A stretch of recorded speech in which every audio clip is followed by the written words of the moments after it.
Assalamualaikum warahmatullahi wabarakatuh. Perkenalkan kami dari kelompok 1 ingin mempresentasikan tugas akhir mata kuliah metodologi penelitian. Perkenalkan, nama saya Muhammad Salim Sakwel dan samping saya ada rekan saya bernama Alfi.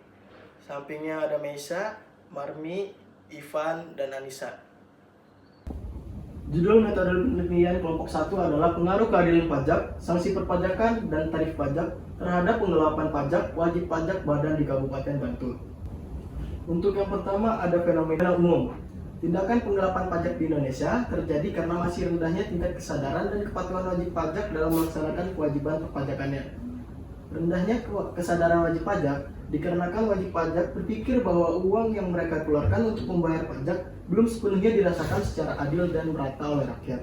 Untuk selanjutnya ada fenomena khusus, permasalahan yang terjadi di Kejaksaan Tinggi Kejati Daerah Istimewa Yogyakarta bersama Kanwil Ditjen Pajak DIY melakukan penyitaan aset terhadap PT Purbalaksana Jaya Mandiri. Perusahaan Welsaral minyak goreng yang beralamat di Bantul ini terbukti melakukan penggelapan pajak.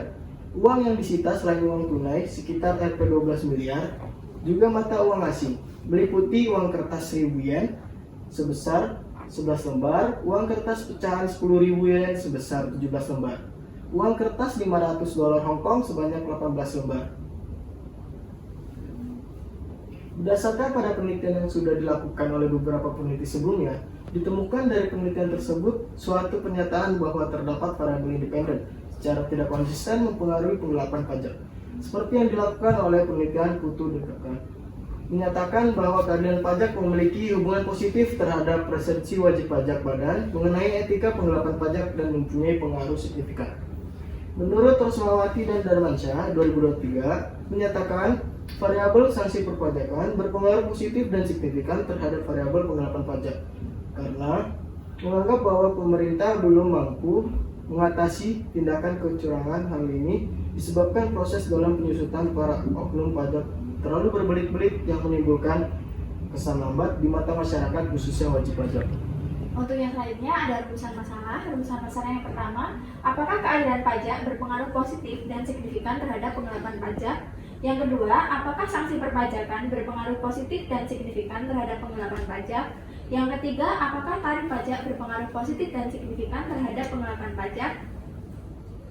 Slide selanjutnya ada tujuan penelitian. Yang pertama, untuk menguji dan membuktikan pengaruh positif dan signifikan mengenai keadilan pajak terhadap penggelapan pajak. Yang kedua, untuk menguji dan membuktikan pengaruh positif dan signifikan mengenai sanksi perpajakan terhadap penggelapan pajak. Yang ketiga, untuk menguji dan membuktikan pengaruh positif dan signifikan mengenai tarif pajak terhadap penggelapan pajak.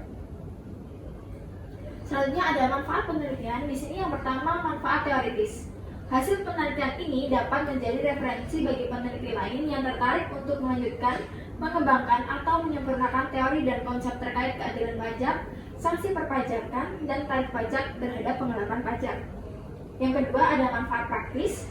Harapannya, hasil penelitian ini dapat meningkatkan kesadaran dan kepatuhan wajib pajak terkait praktik penggelapan pajak. Dengan demikian, diharapkan penelitian ini dapat mengurai penggelapan pajak melalui peningkatan pada tingkat kepatuhan pajak. Yang pertama, ada bagi wajib pajak badan. Diharapkan dapat memberikan peluang bagi pengembangan penelitian-penelitian selanjutnya. Yang kedua ada bagi pemerintah atau DJP. Diharapkan bahwa penelitian ini dapat dijadikan sebagai bahan masukan dan evaluasi bagi pemerintah untuk memberikan informasi tentang pemahaman masyarakat di Kabupaten Bantul terhadap aturan membayar pajak. Selanjutnya, alasan teori Azen 1991 mengungkapkan bahwa Theory of Planned Behavior merupakan pengembangan dari Theory of Reasoned Action (TRA) yang bertujuan untuk memperlihatkan hubungan dari perilaku-perilaku yang dimunculkan oleh individu dalam menggapai sesuatu. Theory of Planned Behavior membagi 3 macam alasan yang dapat mempengaruhi tindakan yang diambil oleh individu. Behavior belief, yaitu kepercayaan mengenai kemungkinan akan terjadinya suatu perilaku. Kerangka konseptual dari penelitian kami, keadilan pajak, sanksi perpajakan, tarif pajak berpengaruh positif terhadap penggelapan pajak. Selanjutnya hipotesis. 1. Pengaruh keadilan pajak terhadap penggelapan pajak. 2. Pengaruh sanksi perpajakan terhadap penggelapan pajak. 3. Pengaruh tarif pajak terhadap penggelapan pajak. Pengaruh keadilan pajak terhadap penggelapan pajak. Pemungutan pajak harus adil dan merata, sesuai dengan kemampuannya membayar dan manfaat yang diterima oleh wajib pajak. Keadilan dalam perpajakan dapat menurunkan penggelapan pajak, sedangkan ketidakadilan berpotensi meningkatkan perilaku tersebut. Dalam Theory of Planned Behavior, penggelapan pajak dipengaruhi oleh niat yang terbentuk dari sikap norma subjektif dan kontrol perilaku yang dirasakan. Jadi hipotesis 1, keadilan pajak berpengaruh positif terhadap persepsi wajib pajak badan mengenai etika penggelapan pajak. Yang kedua, sanksi perpajakan berpengaruh positif terhadap penggelapan pajak. Sanksi perpajakan berfungsi sebagai alat pencegahan untuk mendorong kepatuhan wajib pajak terhadap kewajiban perpajakan. Dalam konteks Theory of Planned Behavior, sanksi perpajakan mempengaruhi sikap individu untuk menaati aturan, mengurangi peluang penggelapan pajak, dan meningkatkan kepatuhan. Jadi, hipotesis 2, sanksi perpajakan berpengaruh positif terhadap penggelapan pajak. Yang ketiga, pengaruh tarif pajak terhadap penggelapan pajak. Tarif pajak yang tinggi berkontribusi signifikan terhadap meningkatnya niat penggelapan pajak. Individu cenderung merasa kewajiban pajak tidak sebanding dengan manfaat yang diterima, sehingga mereka mengembangkan sikap negatif, norma subjektif yang mendukung dan persepsi kontrol rendah terhadap kepatuhan pajak. Dalam kerangka Theory of Planned Behavior, tarif pajak yang tinggi mempengaruhi elemen-elemen pembentuk niat untuk menghindari pajak. Jadi, hipotesis 3, tarif pajak berpengaruh positif terhadap persepsi wajib pajak mengenai penggelapan pajak. Metode penelitian kami menggunakan yang pertama populasi. Populasi merujuk pada seluruh kelompok atau elemen yang memiliki karakteristik tertentu yang ingin diteliti.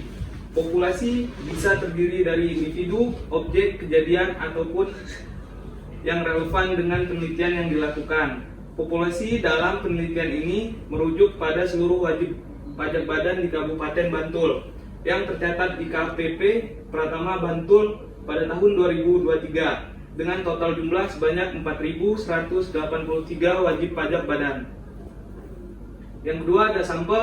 Sampel adalah bagian dari populasi atau wakil populasi yang diteliti dan diambil sebagai sumber data serta dapat mewakili seluruh populasi ataupun sampel adalah bagian dari jumlah dan karakteristik yang dimiliki oleh populasi. Sampel dipilih sedemikian rupa sehingga memiliki karakteristik yang serupa dengan populasi yang lebih besar. Sampel harus dipilih dengan hati-hati agar dapat mewakili populasi dengan baik. Dengan menggunakan metode confidence sampling, yaitu metode pemilihan sampel berdasarkan kebetulan saja. Kriteria dalam pemilihan sampel ini adalah untuk menentukan beberapa jumlah sampel yang akan digunakan dalam penelitian ini. Penelitian menggunakan rumus Solvin sebagai berikut. Jadi jumlah sampel dalam penelitian ini sebanyak 100 wajib pajak badan yang terdaftar di KPP Pratama Bantul tahun 2023. Baik metode analisis data, penelitian ini menggunakan program pengolahan data Smart PLS dan metode analisis untuk lebih dari satu variabel independen. Uji kualitas data. Uji validitas. Pengukuran validitas meliputi pengujian seberapa baik nilai suatu instrumen yang dikembangkan dalam mengukur suatu penelitian. Syarat yang biasanya digunakan untuk menilai validitas yaitu nilai loading faktor yang harus lebih dari 0,7. Lebih lanjut, validitas diskriminat berhubungan dengan prinsip bahwa pengukuran manifest variabel konstruk yang berbeda seharusnya tidak berkorelasi dengan tinggi. Cara untuk menguji diskriminan validity dengan indikator refleksif yaitu dengan melihat nilai cross loading untuk setiap variabel harus 0,70 dan nilainya lebih tinggi dari variabel lainnya. Uji reliabilitas. Uji reliabilitas tidak dapat dilakukan pada model formatif karena masing-masing indikator dalam suatu variabel laten diasumsikan tidak saling berkorelasi atau independen. Uji reliabilitas dilakukan untuk membuktikan akurasi, konsisten, dan ketepatan instrumen dalam mengukur konstruk.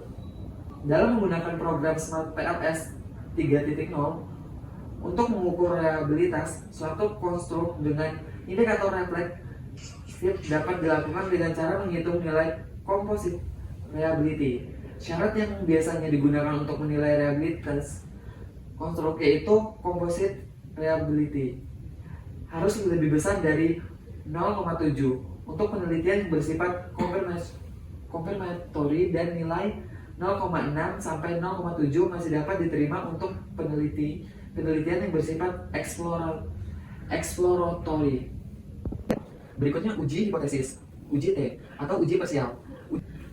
Kriteria pengambilan keputusan pada uji T sebagai berikut. Apabila T hitung lebih dari T tabel, maka H0 ditolak, H1 diterima. Yang kedua, apabila T hitung kurang dari T tabel, maka H0 diterima dan H1 ditolak. Yang ketiga, H0 diterima jika nilai signifikan lebih dari 0,05 atau 5% yang diartikan variabel bebas secara parsial tidak berpengaruh signifikan terhadap variabel terikat. Yang keempat, H0 ditolak jika nilai signifikan kurang dari 0,05 atau 5% yang artinya variabel bebas secara parsial berpengaruh signifikan terhadap variabel terikat. Yang kelima, uji T dikatakan negatif jika nilai T statistik kurang dari 1,96, sedangkan uji T dikatakan positif jika nilai T statistik lebih besar dari 1,96.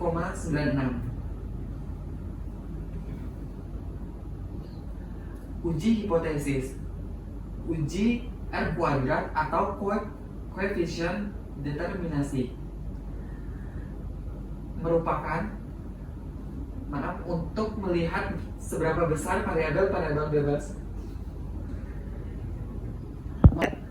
Uji hipotesis, uji R kuadrat atau koefisien determinasi untuk melihat seberapa besar variabel bebas mampu memberikan penjelasan mengenai variabel terikat, maka perlu dicari nilai koefisien determinasi. Nilai R kuadrat adalah 0 dan 1. Jika nilai R kuadrat semakin mendekati 1, menunjukkan semakin kuat kemampuan variabel bebas dalam menjelaskan variabel terikat. Jika nilai R kuadrat adalah 0, menunjukkan bahwa variabel bebas secara keseluruhan tidak dapat menjelaskan variabel terikat. Yang pertama, jika R kuadrat semakin mendekati angka 1, maka hubungan antara variabel bebas dengan variabel terikat semakin erat atau dekat, atau dengan kata lain, model tersebut dapat dinilai baik. Yang kedua, jika R kuadrat semakin menjauhi angka 1, maka hubungan antar variabel bebas dengan variabel terikat jauh atau tidak erat. Atau dengan kata lain, model tersebut dapat dinilai kurang baik. Yang ketiga, uji R kuadrat koefisien determinasi dikatakan positif jika nilainya selalu positif, bahkan ketika korelasinya negatif. Sementara itu, uji R kuadrat dikatakan negatif jika nilainya negatif, yang berarti bahwa regresi berjalan buruk. Sekian dari kelompok kami. Apabila ada salah kata mohon maaf. Wabillahi taufiq wal hidayah. Wassalamualaikum warahmatullahi wabarakatuh. Waalaikumsalam. Makasih Bu Yola.